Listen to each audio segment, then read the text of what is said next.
দুর্বৃত্তরা রতন আর সাজ্জাদ এই দুটা লোকে দুজনকে কোবাইছে। সোহান মারা গেছে, এটা একটা তাদের পরিকল্পনা ছিল। ও একটা এতিম ছেলে, ছোটবেলায় ওর বাবা মারা গেছে 9 মাস বয়স থেকে। একটু বোঝার পরেই ও অটো চালাইয়া ওর সংসার, আর মা বাপ নাই, আর মায়ের নিয়ে একটা ভাই আছে, অটো চালাই ও দূরত্ব, ও সংসার চালাইতো। এই ছেলেটা অনেক ভদ্র, এলাকার সবাই ওরে ভালো জানে।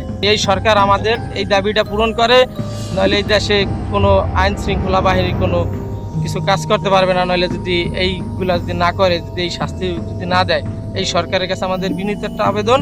অনেক ভালো ছেলে, আর ফাঁসি চাইছে এখনই রে। বাইরে যাও বাবা, বাবা আমার সবাই কোথায় পাবো পাখি রে? ও আমার পাখি ভাই। মাদারীপুরের রাজৈর উপজেলায় বন্ধক রাখা মোবাইল ফোন ছাড়ানোকে কেন্দ্র করে ছুরিকাঘাতে ইজি বাইক চালক সোহান নিহত হয়েছেন। গত 24 নভেম্বর রাজৈর উপজেলার বৌলগ্রাম এলাকায় এই মর্মান্তিক ঘটনাটি ঘটে। ছুরিকাঘাতে গুরুতর আহত অবস্থায় সোহানকে প্রথমে স্থানীয় একটি হাসপাতালে ভর্তি করা হয়। পরবর্তীতে তার অবস্থার অবনতি হলে তাকে ঢাকা মেডিকেল কলেজ হাসপাতালে স্থানান্তরিত করা হয়। দীর্ঘদিন চিকিৎসাধীন থাকার পর শনিবার সন্ধ্যায় চিকিৎসাধীন অবস্থায় তার মৃত্যু হয়। নিহত সোহান বৌলগ্রাম এলাকার ইয়াদ আলীর ছেলে। তিনি পেশায় একজন ইজি বাইক চালক ছিলেন। এ ঘটনায় রাজৈর থানা পুলিশ 4 জনকে গ্রেপ্তার করেছে। পুলিশ জানিয়েছে ঘটনার তদন্ত কার্যক্রম চলমান রয়েছে।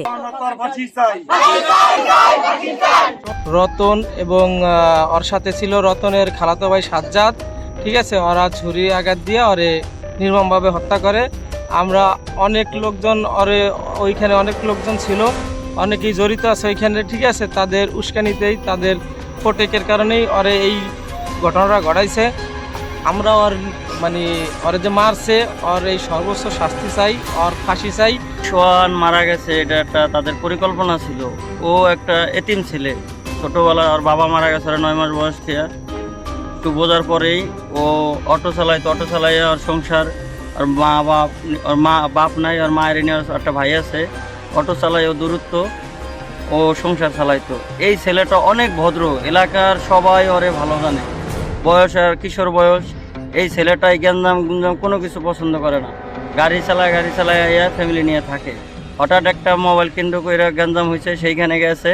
তাদের পরিকল্পনা ছিল যে ওদের হত্যা করবে। ওরা এগুলো আগে থেকেই করে, ওদের নামে আগেও ব্যাটারি করছিল। ওরা নেশাগ্রস্তভাবে সবসময় চলাফেরা করে। হঠাৎ মাগরিবের ওই টাইমে ওরা গেছে ওই দিক, ওরা টাকা পাবে, টাকা আনতে গেছে। পরে সন্ধ্যা হয়েছে, পরে ওরে আলাদা দুজনরে জব্দভাবে কোবাইছে। কোবানোর পর আমরা এলাকার যত পোলাবান ছিলাম দূরত্ব হসপিটালে নেই, টেকেরহাট মডেল হসপিটালে, ওইখানে রাখে নাই, বলছে যে ঢাকা লওয়া লাগবে ইমার্জেন্সি। তো একজনের বুড়ি বের হয়ে গেছে, আর একজনের ফুসফুসি বের হয়ে গেছে। তো আমরা জরুরিভাবে ঢাকা নিয়ে যাই। ঢাকা নেওয়ার পর একজনের অপারেশন করছে 6 ঘন্টা বইয়া, আর একজনের অপারেশন করছে 4 ঘন্টা। পরে একজন 15-16 দিন পর সুস্থ হয়েছে।